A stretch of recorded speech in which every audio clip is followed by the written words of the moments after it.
হুগলিতে ধর্ষণ ও খুনের মামলায় নির্যাতিতার হয়ে আদালতে আইনজীবী সাংসদ কল্যাণ বন্দ্যোপাধ্যায়।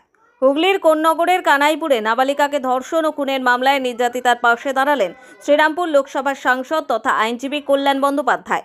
সোমবার এই মামলার সরকারি পক্ষের হয়ে মামলায় সওয়াল করেন কল্যাণবাবু। প্রসঙ্গত উল্লেখ্য, গত 20 মে মঙ্গলবার কোন্নগর কানাইপুর কলোনি 13 বছরের প্রতিবন্ধী নাবালিকাকে বিকেল 4টের সময় ডেকে নিয়ে যায় পাশের পাড়ার বাসাই কলোনির যুবক অসীম মজুমদার। এরপর থেকে সেই নাবালিকার খোঁজ পাওয়া যাচ্ছিল না, বেপাত্তা ছিল অসীম। অভিযোগ পেয়ে উত্তরপাড়া থানার পুলিশ তদন্তে নামে। দুদিন অতিবাহিত হওয়ার পর 22 তারিখ বৃহস্পতিবার সন্ধ্যায় কানাইপুরের নপাড়া এলাকায় একটি বাঁশবাগান থেকে নাবালিকার বিবস্ত্র দেহ উদ্ধার হয়। সেই রাতেই ডানকুনির খড়িয়াল থেকে গ্রেফতার হয় অসীম।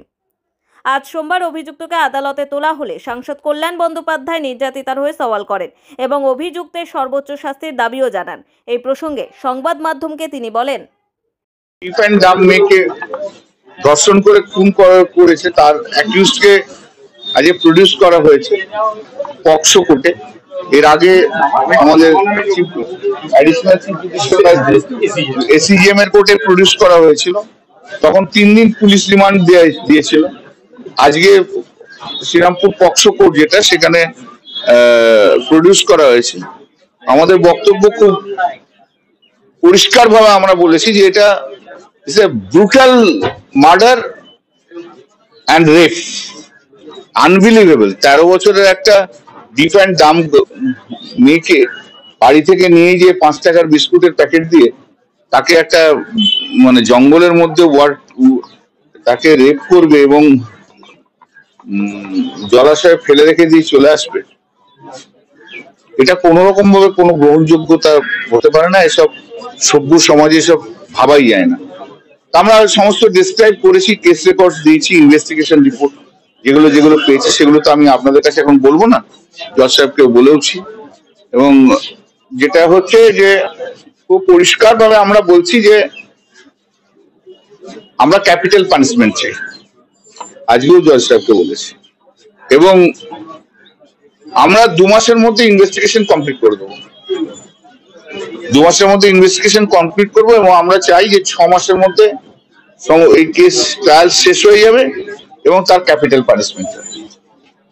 এইসব পারভার্ট মাইন্ডেড লোক যারা আছে তাদেরকে পানিশমেন্ট দেওয়াটা প্রচন্ড জরুরি আছে। আমি শকড যে এরকম একটা ঘটনা ঘটেছে। আমি এই প্রথম শ্রীরামপুর কোর্টে অ্যাপিয়ার করলাম। কারণটা হচ্ছে যে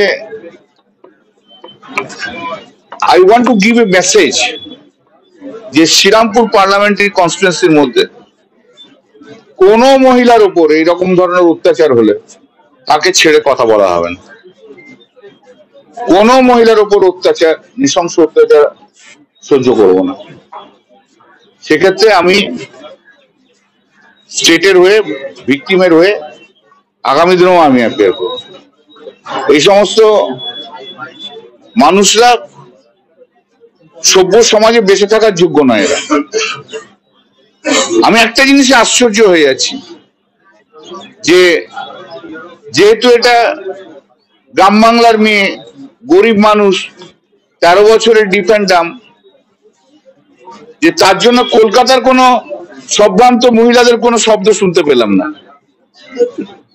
আমি তো তখনও বলেছিলাম যে কলকাতাতে কোনো রেপ হলে তখন এইসব কলকাতার সমস্ত সফিস্টিকেটেড মহিলা, ইন্টেলেকচুয়াল মহিলা রাস্তায় নামে রাত জাগো আন্দোলন করে। আজকে কেন কোনো শব্দ নেই? লড়াইটা কার বিরুদ্ধে? লড়াইটা হচ্ছে বিকৃত মনস্ক পুরুষদের বিরুদ্ধে লড়াই। সেই লড়াইটা করতে হবে। শুধু ওই সিনেমা চালানোর জন্য এসে নাটক করলে হয় না। কোথায় একটা শব্দ নেই, একটা শব্দ নেই। এর আগে বলেছিল না আরজি করে ওই ডক্টররা যেখানে ঘটনা ঘটবে সেখানে যাবো। কোথায়? এখানে এসছে কোথায়? ওরা তো এখন সব নিজেদের পোস্টিং নিয়ে ব্যস্ত।